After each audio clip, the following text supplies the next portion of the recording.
ಸಂಕ್ರಾಂತಿ ಹಬ್ಬಕ್ಕೆ ಮಾದಲಿ ಎಲ್ಲ ಮಾಡಿದ್ದೀವಿ, ಸ್ವೀಟ್ ಇರುತ್ತೆ. ಆದರೂ ಒಂದು 8-10 ಶೇಂಗಾ ಹೋಳಿಗೆ ಮಾಡೋಣ ಅಂಥೇಳಿ ಒಂದು 2 ಕಪ್ಪು ಶೇಂಗಾವನ್ನು ನಾನೇನು ಮಾಡ್ತಾಯಿದ್ದೀನಿ, ಇಲ್ಲಿ ಹುರಿದುಕೊಳ್ತಾ ಇದ್ದೀನಿ. ಶೇಂಗಾ ಕ್ಲೀನಾಗಿ ಲೋ ಫ್ಲೇಮಲ್ಲೇ ಸ್ಟಾರ್ಟಿಂಗ್ ನಾವು ಹುರಿಬೇಕು. ಜೋರು ಇಟ್ಟಿದೆ ಅಂತ ಹೇಳಿದ್ರೆ ಫ್ಲೇಮನ್ನು ಹೊತ್ತು ಬಿಡುತ್ತೆ, ಬಟ್ ಒಳಗಡೆ ಹಸಿ ಹಾಗೆ ಇರುತ್ತೆ. ಹಾಗಾಗಿ ಲೋ ಫ್ಲೇಮಲ್ಲಿ ಕ್ಲೀನಾಗಿದ್ದನ್ನ ಏನು ಮಾಡಬೇಕು, ರೋಸ್ಟ್ ಮಾಡ್ಕೋಬೇಕು.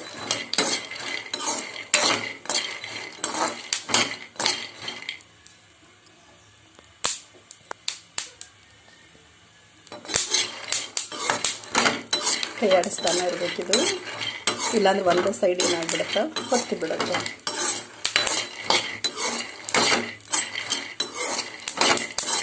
ಕ್ಲೀನಾಗಿ ಈ ಥರ ಚಟಪಟ ಸೌಂಡ್ ಬರೋ ತನಕ ನಾವೇನು ಮಾಡಬೇಕು, ಇದನ್ನು ಹುರಿದ್ಕೋಬೇಕು.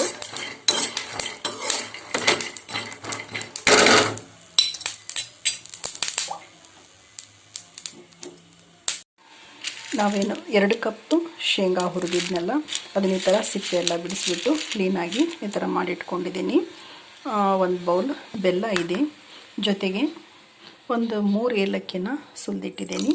ಇದೆಲ್ಲವನ್ನು ನಾವೇನು ಮಾಡಬೇಕು, ಇವಾಗ ಮಿಕ್ಸಿ ಜಾರಿಗೆ ಹಾಕ್ಕೋಬೇಕು. ಹೌದು, ಫಸ್ಟು ಶೇಂಗಾನ ಮಿಕ್ಸಿ ಮಾಡ್ಕೋಬೇಕು.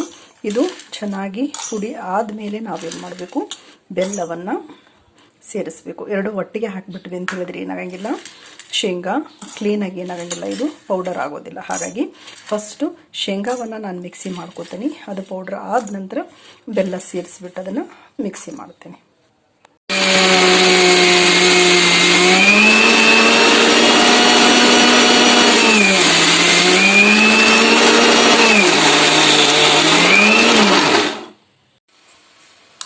ಇದು ಶೇಂಗಾ ಇಷ್ಟು ಕ್ಲೀನಾಗಿ ಪೌಡ್ರ್ ಆದ ನಂತರ ನಾವೇನು ಮಾಡಬೇಕು, ಇದಕ್ಕೆ ಬೆಲ್ಲ ಮಿಕ್ಸ್ ಮಾಡಿ ಇನ್ನೊಂದು ರೌಂಡ್ ಇದನ್ನು ಕ್ಲೀನಾಗಿ ರುಬ್ಕೋಬೇಕು.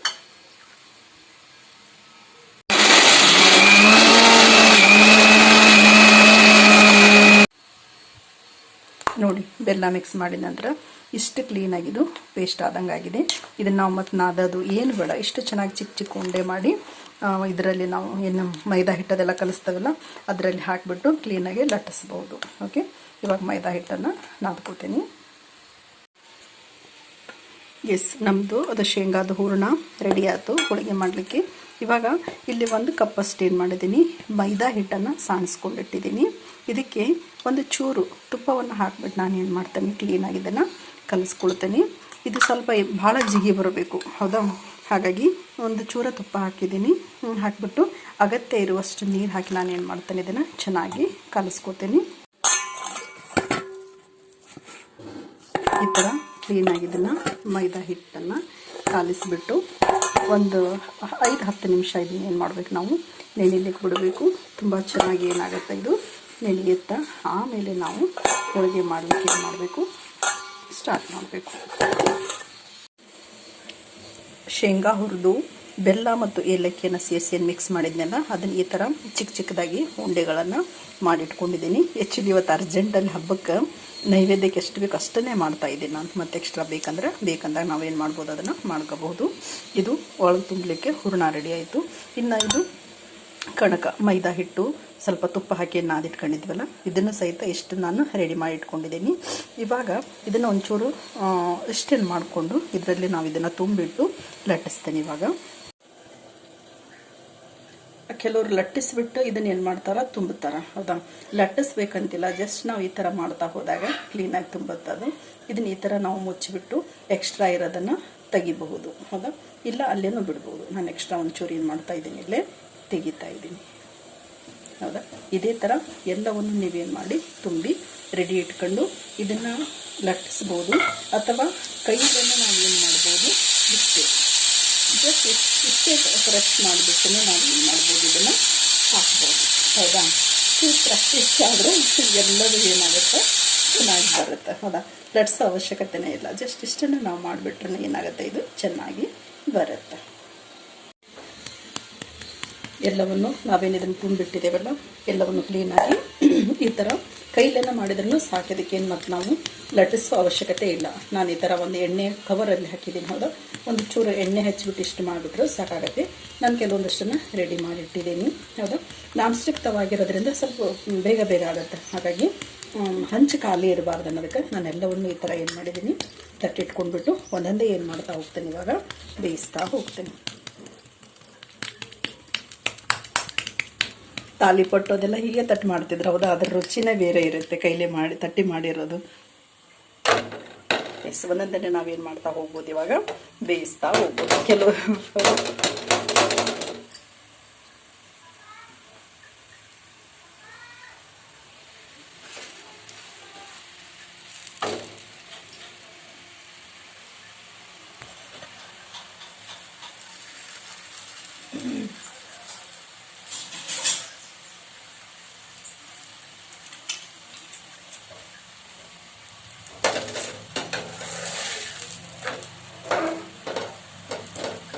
ಚಿಕ್ಕ ಚಿಕ್ಕದಾಗಿ ಮಾಡಿದೆ ನಾನು.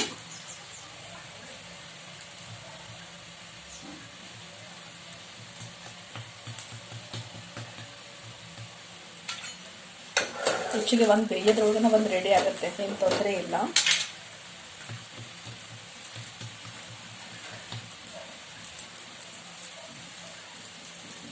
ಹೌದಾ, ಇದು ಜಾಗ ಇತ್ತಂದ್ರೆ ಅದನ್ನು ಸೈಡ್ ಸರಿಸ್ಬಿಟ್ಟು ಇನ್ನೂ ಒಂದೊಂದು ಇದೇ ತವೆಯಲ್ಲೇ ನೀವೇನು ಮಾಡ್ಬೋದು, ಹಾಕ್ಬೋದು.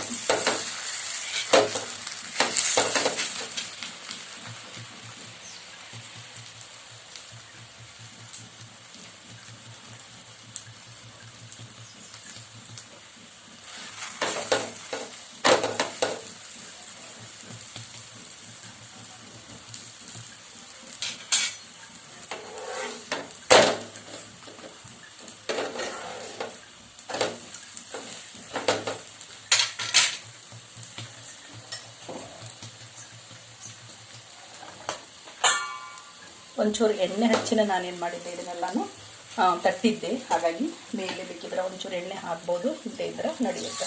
ನಾನ್ ಸ್ಟಿಕ್ ತವ ಅಲ್ಲ, ಹಾಗಾಗಿ ಏನು ತೊಂದರೆ ಆಗೋದಿಲ್ಲ.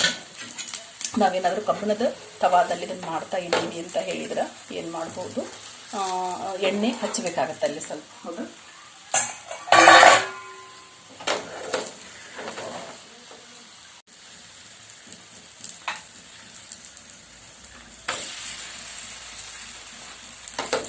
ಬೇಯ್ದಿದ್ದನ್ನು ಸೈಡಿಗೆ ಸರಿಸ್ಬಿಟ್ಟು ಮತ್ತೆ ನೀವೇನು ಮಾಡ್ಬೋದು, ಹಾಕ್ಬೋದು.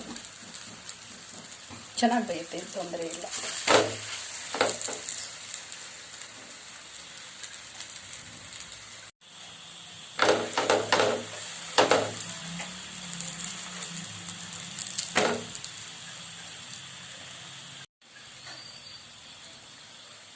ಕ್ಲೀನಾಗಿ ಬೆಂದಿರೋದನ್ನು ತೆಗೆದುಬಿಟ್ಟು ಮತ್ತು ಹೊಸದನ್ನು ನಾವೇನು ಮಾಡ್ತಾ ಹೋಗ್ಬೇಕಿಲ್ಲಿ ಹಾಕ್ತಾ ಹೋಗಬೇಕು.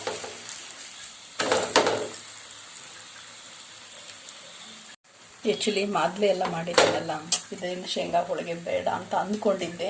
ಆದರೆ ನೈವೇದ್ಯಕ್ಕೆ ಇರಲಿ, ಆ್ಯಕ್ಚುಲಿ ನಮ್ಮ ಮನೆಯವರು ಇಷ್ಟಪಟ್ಟು ತಿಂತಾರೆ ಇದನ್ನು. ಹಾಗಾಗಿ ಇರಲಿ ಒಂಚೂರು ನೈವೇದ್ಯಕ್ಕೆ ಒಂದು 8-10 ಆದರೂ ಸಾಕು, ಮತ್ತು ನಾವು ಇದನ್ನು ಮಾಡ್ಕೋಬಹುದು ಅಂತೇಳಿ ಜಸ್ಟ್ ನೈವೇದ್ಯಕ್ಕೆ ಎಷ್ಟು ಬೇಕು ಅಷ್ಟನ್ನೇ ನಾನೇನು ಮಾಡ್ತಾಯಿದ್ದೀನಿ, ಇವಾಗ ಮಾಡ್ಕೋತಾ ಇದ್ದೀನಿ.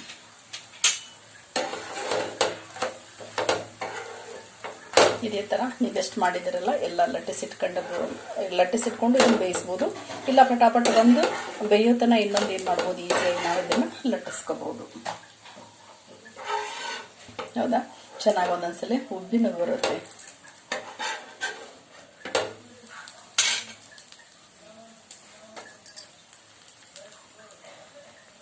ಕಣಕ ಹೆಚ್ಚಿಗೆ ಇತ್ತು ಅಂತ ಹೇಳಿದ್ರೆ ಈ ಥರ ಉಬ್ಬುತ್ತೆ ಒಂದೊಂದ್ಸಲ.